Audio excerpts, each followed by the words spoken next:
ఆ రోజున ఎమర్జెన్సీ ప్రకటించినప్పుడు చాలా అన్యాయం జరుగుతున్నప్పుడు ఆ రోజున పరస్పర విరుద్ధమైన పార్టీలన్నీ కలిసినాయి. జనసంఘ్, ఒకప్పుడు బీజేపీ, కమ్యూనిస్ట్ పార్టీలు, జనతా, ఇలా అన్ని రకాల చిన్న చిత్తగా సమతా పార్టీలు అన్ని పార్టీలు కలిసి ఎదుర్కొన్నాయి. ఈ రోజున వాళ్ళు వైసీపీ వాళ్ళు మేము సింగిల్గా సింహం లాగా వస్తామని చెప్తున్నారు. వాళ్ళు మీరు సింగిల్గా సింహం లాగా వచ్చేసి అందరినీ చీల్చెండాడేస్తున్నారు ప్రజల్ని. ఇలాంటి డైలాగులు సినిమాలు నేను చెప్తాను, నిజ జీవితంలో నేను చెప్పను. సినిమాలు గడ్డం గీసుకుంటాను, నేను గీసుకున్నాను, సినిమాలు చెప్తాను, బాగుంటాయి. అంటే మాకేమైనా పౌరుషాల రాజకీయాల్లో వైసీపీ నాయకులు ఒకటే చెప్తున్నా, రాజకీయాల్లో పౌరుషాలు ఉండవమ్మా, ఓన్లీ వ్యూహాలే ఉంటాయి, గుర్తుపెట్టుకో. ఆ వ్యూహం ప్రజాక్షేమం కోసం తప్ప నాకు పదవి కావాలి, నేను ఎప్పుడు వ్యూహం వేయను. మీ గుండెలో ఉన్న పదవి కంటే నాకు ఏ పదవి ఎక్కువ కాదు.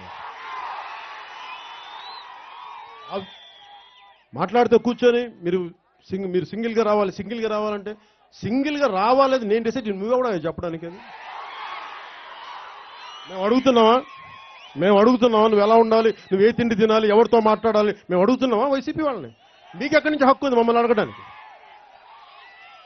కొంచెం తగ్గాలి మీరు, కొంచెం అతి ఎక్కువైంది మీరు, కొంచెం తగ్గాలి మీరు.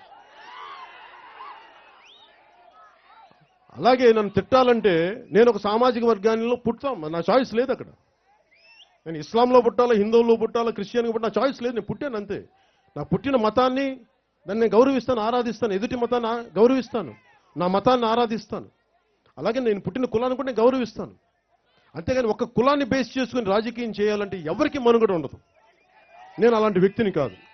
అందుకని ఈ రోజున కూర్చోబెట్టిన తిడతా ఉంటారు అందరూ. నేను ఏ ఒక్కరిని కూడా మోసం చేయను, అందరికీ నిలబడేవాడిని. దాన్ని దయచేసి అందరూ గుర్తుపెట్టుకోండి. వైసీపీ నాయకులు ఈ రోజున కూర్చోబెట్టి నన్ను వ్యక్తిగతంగా ఇలా మాట్లాడుతుంటే వాళ్ళకి ఒకటే చెప్తున్నా, నేను నోరు తెరిచి మాట్లాడాలి, చాలా చాలా చాలా మాట్లాడగలను. మీ చిన్నప్పటి నుంచే చిట్టా తీయగలను నేను. కానీ ప్రయోజనం ఏముంది దానికి? మిమ్మల్ని తిడితే నా కౌలు రైతుల బిడ్డలు కన్నీళ్లు తుడవగలంటే అప్పుడు తిడతాను మిమ్మల్ని, కానీ అది ప్రయోజనం రాదే. అందుకని మేము తిట్టాం అలాంటివి. నేను పాలసీయా మాట్లాడతా. మీరు ఈ పదం అన్నారు, ఈ పదాన్ని ఎందుకు నిలబెట్టుకోలేదు అని సంజాయిషి ఇవ్వండి. లేదంటే మీరు బాగా చేసి సభాష్ అంటాం, మేము వచ్చే సభాష్ అనిపించుకోండి. మీరు మా యువతకు ఉద్యోగాలు ఇవ్వండి, సభాష్ అంటాం. జాబ్ క్యాలెండర్ పూర్తి చేయండి, సభాష్ అంటాం. మీరు కూర్చోబెట్టి సిపిఎస్ కాంట్రిబ్యూటరీ పెన్షన్ స్కీమ్ రద్దు చేస్తామని చెప్పి రద్దు చేయండి, అప్పుడు సభాష్ అంటాం. ఏమి చేయకుండా మీరు చప్పట్లు కొట్టాలంటే ఎందుకే? మేము కూర్చోబెట్టి మేము భజన పడలేం మీకు?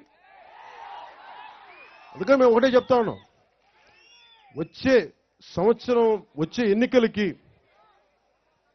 ఎన్నికలకి ఎప్పుడు వచ్చినా సరే మేము సంసిద్ధం. అలాగే వైసీపీ వ్యతిరేక ఓటుని చీల్చనివ్వం. నా ఆలోచన దేనికంటే, నేను పౌరుషాలకు వెళ్ళి నేను పంతాలకు వెళ్ళను. నేను రాష్ట్ర ప్రజల క్షేమమే ఆలోచిస్తాను, మన ప్రజల క్షేమమే ఆలోచిస్తాను. మీరు ఆలోచించుకోండి. ఇంకొకసారి వచ్చే ఎన్నికల్లో వైసీపీ ప్రభుత్వం వస్తే మీరు ఆలోచించుకుని మీ భవిష్యత్తు ఎలా ఉంటుందో మీరు ఆలోచించుకోండి. మీకు ఉద్యోగాలు వస్తాయా? ఇప్పుడు మాట నిలబెట్టుకోలేని వాళ్ళు రేపు భవిష్యత్తులో ఏం నిలబెట్టుకోలు ఉంటారు? 151 మంది సభ్యులు ఇచ్చినప్పుడు కూడా వాళ్ళు ఏమి చేయకపోతే, కనీసం ఒక ఆడబిడ్డ మన ప్రాణాలను కూడా మీరు కాపాడలేకపోతే మీరు ఎందుకయ్యా? మీరు తిట్టడానికి మిమ్మల్ని పెట్టుకుంది ప్రజలు ఎన్నుకుంది, దాడులు చేయడానికి మిమ్మల్ని ప్రజలు ఎన్నుకుంది, ప్రజల కన్నీళ్లు తుడవడానికి కదా మిమ్మల్ని ఎన్నుకుంటా. పాదయాత్రలు చేస్తే ప్రయోజనం ఏంటి? దగ్గర తీసుకుంటే ప్రయోజనం ఏంటి? కన్నీళ్లు తుడవలేని అధికారం దేనికి మీకు?